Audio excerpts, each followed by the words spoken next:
আশা করি সবাই ভালো আছেন। এটা হচ্ছে দক্ষিণ কোরিয়ার খিয়ংসাং নামদোর খজেশি এরিয়া।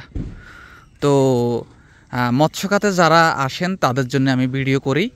তো সেক্ষেত্রে আমার একটাই চাওয়া, সেটা হচ্ছে যে আপনারা দক্ষিণ কোরিয়াতে আসার পূর্বে মৎস্য খাত সম্পর্কে খুবই যাতে ভালোভাবে জানতে পারেন। দেখুন, আমরা যখন দেশে থাকি দক্ষিণ কোরিয়ার ব্যাপারে আমরা খুবই কম জানি। তো সেক্ষেত্রে আমি বরাবর আপনাদেরকে তথ্যগুলো দিই যাতে দক্ষিণ কোরিয়াতে আসার পরবর্তীতে এই সকল পরিবেশ সম্পর্কে আপনারা শুরুতে দেশে থাকা অবস্থায় অবগত থাকেন। তার কারণ আপনারা এখানে আসলে হয়তোবা বলতে পারেন বা ভাবতে পারেন যে আমি এই কাজের জন্য আসলে উপযুক্ত না।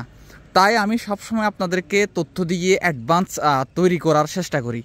যেমন মৎস্য খাতে যখন আপনারা আসবেন তখন আপনাদেরকে বাহিরের পরিবেশে কাজ করতে হবে। বাহিরের পরিবেশে কাজ করাটা কিছুটা কষ্টকর, কিন্তু যদি একটু পজিটিভলি নেন তাহলে একদিক থেকে এটা খুবই ভালো দিক। তার কারণ হচ্ছে যে একত নেচারের সাথে থাকা। এই যে দেখুন কি সুন্দর পরিবেশ। যদিও বাইরে কাজ করলে বৃষ্টি থাকবে, রোদ থাকবে, আবার শীতকালে শীত থাকবে, কিন্তু নীল পানি, খোলা আকাশে কাজ করা, তারপর হচ্ছে যাকে যাকে ফাঁকি দেখা, নানা রং বেরঙের মাছ দেখা, তারপর হচ্ছে যে পাহাড়, সমুদ্র, জোয়ার বাটা, সব কিছু মিলিয়ে এক অন্যরকম। আবার মৎস্য খাতে সাধারণত যারা সি ফার্মিংয়ে আসবেন তারা হচ্ছে মাছকে খাদ্য খাওয়াবেন, মাছের খাদ্য গুঁড়ো করবেন, জাল পরিষ্কার করবেন, টুকিটাকি যে মাছ যেগুলাতে রোগ আক্রান্ত হয় সেগুলোকে বাইরে ফেলে দেওয়া বা অন্যান্য টুকিটাকি কাজ যেগুলো থাকে সেগুলো করতে হবে। আর যারা ইন অ্যান্ড অফশোরে আসবেন তারা মূলত ছোট লাইটগুলা বা দেখা গেল বড় শিপে করে মাছ ধরতে যাবেন। সেক্ষেত্রে কাউকে হতে পারে দিনে গিয়ে দিনে আসবেন, কেউ হতে পারে সপ্তাহখানেক পরেও আসবেন, অর্থাৎ গভীর সমুদ্রে গিয়ে। তো সকল পরিবেশে বলবো দক্ষিণ কোরিয়া এমন একটি দেশ যেখানে বলতে গেলে শতভাগ নিরাপত্তা রয়েছে। তার কারণ হচ্ছে এখানের গভর্নমেন্টের পক্ষ থেকে সকল ধরনের সাপোর্ট দেওয়া হয়।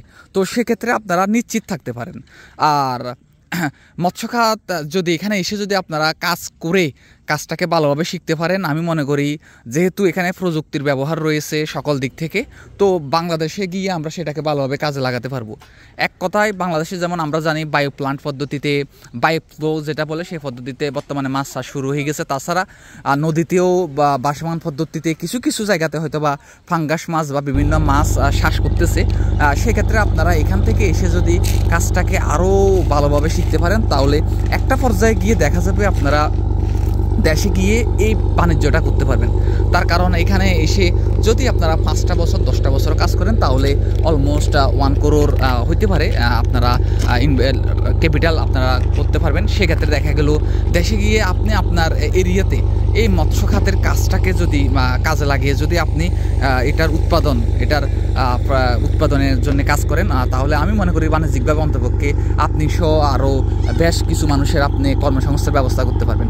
তো সব মিলিয়ে যারা দক্ষিণ কোরিয়াতে আসবেন তাদেরকে বলবো আপনি কষ্ট করার মন মানসিকতা থাকতে হবে, আপনার মধ্যে প্রচণ্ড ধৈর্য থাকতে হবে। আর এটা মূলত সবসময় একটু রিমোট এরিয়া, অনেকটা হচ্ছে যেহেতু সমুদ্র হচ্ছে যে একেবারে দক্ষিণ কোরিয়ার 3 প্রান্তে সমুদ্র থাকে, এক প্রান্তে হচ্ছে নর্থ কোরিয়া। সেক্ষেত্রে আপনি 3 প্রান্তে যে কোনো এক প্রান্ত যদি হয়ে থাকেন সেটা মূলত সিউল, বুসান এইসব এরিয়া থেকে কিছুটা দূরে হবে।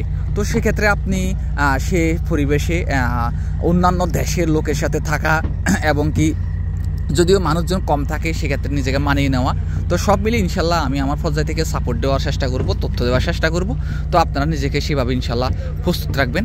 তো দক্ষিণ কোরিয়ার খিয়ংসাং নামদোর খজেশি এরিয়া থেকে আপনাদের সবাইকে স্বাগতম। তো এই ভিডিওতে মোটামুটি যারা মৎস্য খাতে আসবেন তাদের জন্য এটুকু তথ্য আপাতত দিলাম। তো ইনশাল্লাহ আগামীতে আরও নতুন নতুন তথ্য আপনাদেরকে দেওয়ার চেষ্টা করব। সবাই ভালো থাকেন, সুস্থ থাকেন। আসসালামু আলাইকুম রহমতুল্লাহ।